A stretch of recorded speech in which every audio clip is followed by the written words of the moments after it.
Hi, welcome to my channel.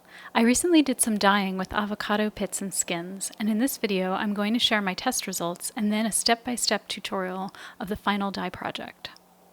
I'll also be sharing some additional research and things to consider at the end of the video. Avocado dyeing is a project I've been wanting to do for some time. The fact that you can dye safely with your kitchen supplies and not have to get new dedicated equipment just for dyeing, and you can use up leftover food scraps in the process was really appealing. I recently made this crop top as part of the tutorial for my finger knitting video, which I've put a link for if you're interested in learning how to make one. I used this 100% cotton t-shirt yarn, and since avocado dye only works on natural fibers, I decided this would be a great chance to try it out. For this project, I cross-referenced a bunch of instructions to try to achieve the strongest and longest lasting color.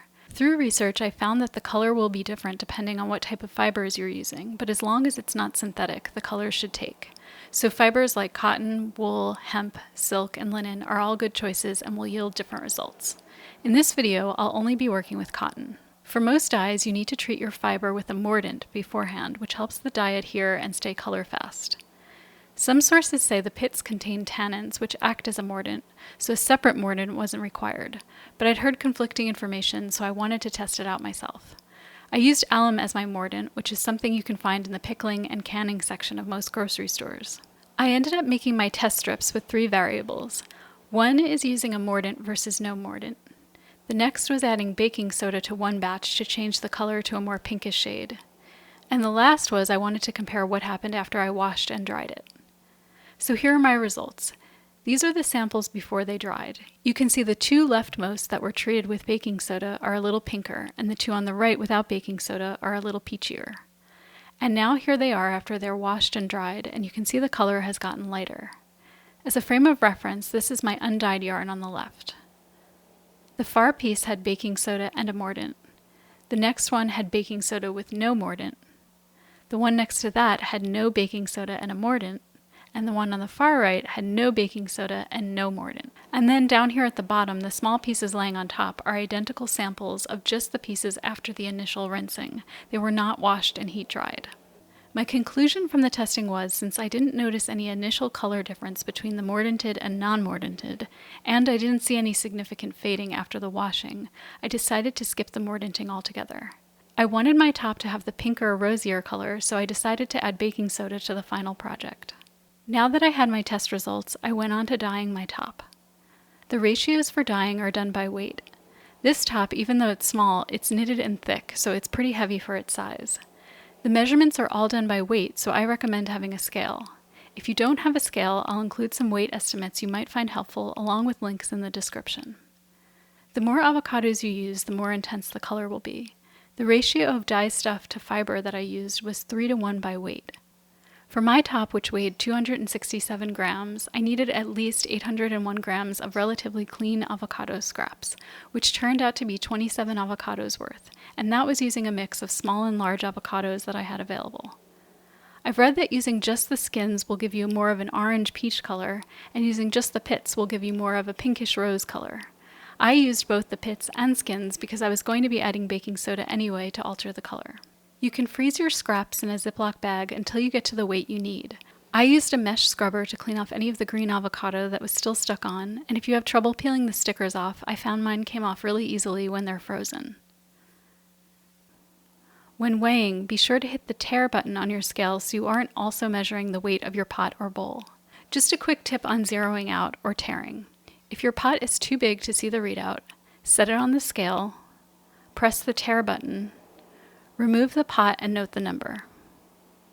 Put it back on the scale, add your avocado scraps, zero it out again, remove the pot and note the number. Subtract the first number from the second greater number, and that's the weight of just your scraps.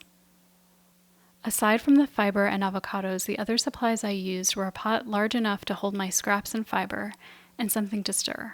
I used an enamel pot and a wooden chopstick instead of metal in case the metal reacted with the dye. I don't recommend using your good wooden spoon though because it will get stained.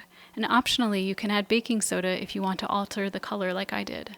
The ratio I used was 1/2 cup of baking soda per 300 grams of fiber, so I used just slightly under half a cup for my 267 gram top. Before you start dyeing, you'll need to put your fiber in water and make sure it's really soaked through. While I was letting it soak, I broke my clean peels into smaller pieces and chopped up the pits so that the scraps would have more surface area to release the color.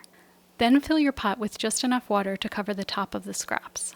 The less water you use, the stronger the color will be. Put the lid on and put it on the stove to simmer for an hour and a half. Keep an eye to make sure it only simmers and doesn't boil, which will affect the color, and stir occasionally. If you want to add baking soda, it was at this point that I carefully, because it's very hot, extracted some of the liquid to dissolve my baking soda in. Then I poured it back into the pot, mixed it, and added the soaked fiber, covering it with just enough water so that the fiber is submerged. Replace the lid and simmer on the stove for at least another 2 hours, stirring occasionally.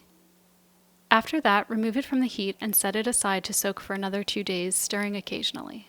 Don't be discouraged if your fiber doesn't look dyed right away. It was only after a day or so mine really looked like it was starting to take the color. Then remove your fiber and rinse in cool water, carefully squeezing and rinsing until the water runs clear. Even after I thought I had fully rinsed the dye out, more kept coming, so you might have to do it a couple of times. Squeeze out the excess water and let it dry.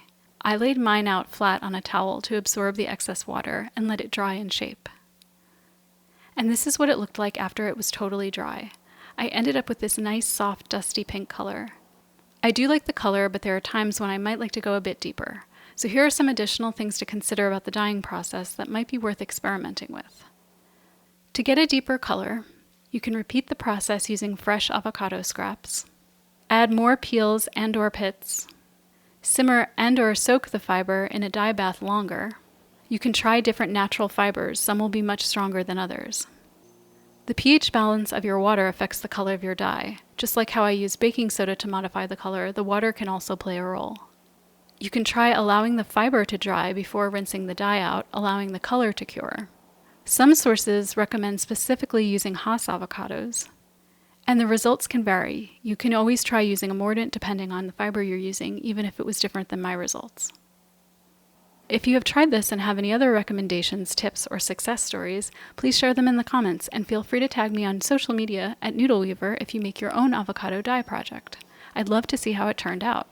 If you enjoyed this project, check out some of my others and subscribe if you'd like to stay up to date on new videos as they come out.